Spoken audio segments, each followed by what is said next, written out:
శ్రీ లక్ష్మీ నృసింహ పరబ్రహ్మణే నమ. అన్ని దానాలలోకి అన్నదానం శ్రేష్టమైంది అని మనకు అనాదిగా తెలుసు. మన పెద్దలు ఎప్పుడూ చెప్తూ ఉంటారు. అలాగే త్యాగ గుణం కలిగి ఉండాలి. సంపద ఉన్నప్పుడు దాన గుణం కలిగి ఉండాలి. ఆ దానము కూడా అపాత్ర దానం చేయకూడదు. ఎవరికైతే అవసరమో వారికి ఇచ్చినప్పుడే దానికి సార్థకత అనేది చేకూరుతుంది. దాన్ని ఏమంటారంటే త్యాగ ఏకో గుణశ్లాఘ్య కిమన్యై గుణరాశిభి త్యాగాత్ జగతి పూజ్యంతే పశుపాషాణ పాదపాహ. ముఖ్యంగా గుణములన్నిటిలోకి త్యాగ గుణం గొప్పది. పశువులు పాలను ఇచ్చి, శిలలేమో మనం శిల్పాలుగా మార్చడానికి తోడ్పడి, వృక్షాలేమో పండ్లు కాయలు ఇచ్చి మన చేత పూజింపబడుతున్నాయి కదా. అంటే వాటిలో స్వార్థం ఏమాత్రం అనేది లేదు. మొత్తం మన కొరకే ఉపయోగపడుతున్నాయి. పరోపకారార్థమిదం శరీరం అన్నట్టుగా ఇతరులకు మేలు చేయటం కొరకే అవి మనకు ఉపయోగపడుతున్నాయి.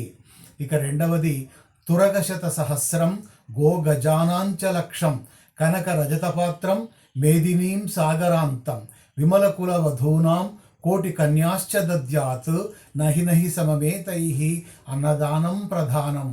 ఇందులో అన్నదానం యొక్క గొప్పతనం అనేది చెప్పబడింది. వందలు వేల కొలది గుర్రాలను కానీ, లక్షల కొలది గోవులు గజములను కానీ, బంగారు వెండి పాత్రలు కానీ, సముద్ర పర్యంతం ఉన్నటువంటి భూమిని కానీ, మంచి వంశంలో జన్మించినటువంటి కోటి కన్యాదానాల కంటే కూడా అన్నదానం అనేది చాలా గొప్పది. దీనితో ఏది కూడా సాటి రాదు. అంటే లోకంలో ఆహారం దొరకక ఎంతోమంది బాధపడుతూ ఉన్నారు. ఉన్నవాడికి తింటే అరగదు, లేనివాడికి తిండే దొరకదు అన్నట్టుగా ఆహారం లేక బాధపడుతున్నటువంటి వాళ్లకు అన్నదానం చేసినట్టయితే దానివల్ల ఎంతో ఉపయోగకరంగా ఉంటుంది, ఎంతో పుణ్యం లభిస్తుంది.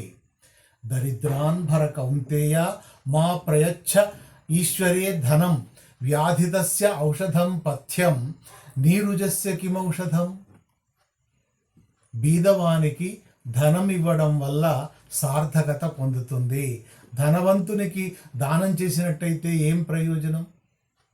భూమి మీద వానబడ్డట్టయితే ఉపయోగకరంగా ఉంటుంది, కానీ సముద్రంలో వానబడితే ఏం లాభం? ఆ నీళ్లలోనే కలిసిపోతుంది. అట్లాగే వ్యాధిగ్రస్తునికి ఔషధం ఉపయోగకరం, కానీ ఆరోగ్యవంతునికి ఇవ్వడం వల్ల ప్రయోజనం లేదు. కనుక మనం చేసే దానం ఎవరికి ఇస్తున్నాము, ఏమి చేస్తున్నాము, ఎలా ఉపయోగపడుతున్నది వారికి అనేది చూచి సార్థకత పొందేటట్టుగా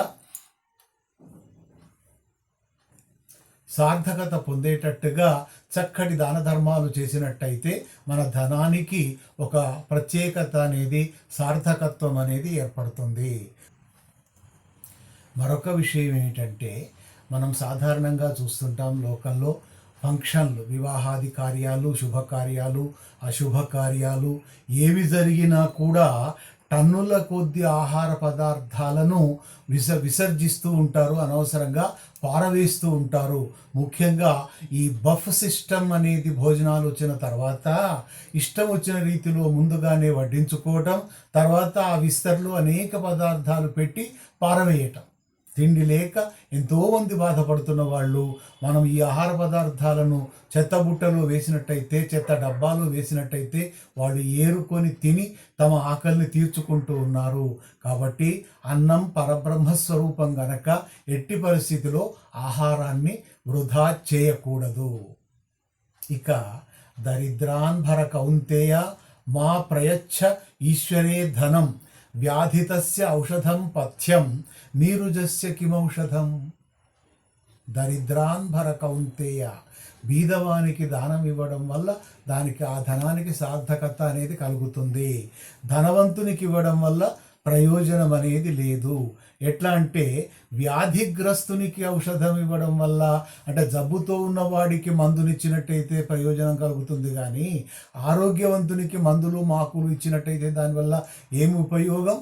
అట్లాగే భూమి మీద పడినటువంటి వాన చినుకుల వల్ల ప్రయోజనం ఉంటుంది, కానీ సముద్రంలో పడిన నీటి వల్ల ఉపయోగం ఏమిటి అనేది మొత్తం మీద సారాంశం. కనుక ఎవరికి దానం చేస్తున్నామో అపాత్ర దానం చేయకుండా వారిని చూసుకొని దానం చేయటం అనేది శ్రేష్టము. లోకా సమస్తా సుఖినో భవంతు.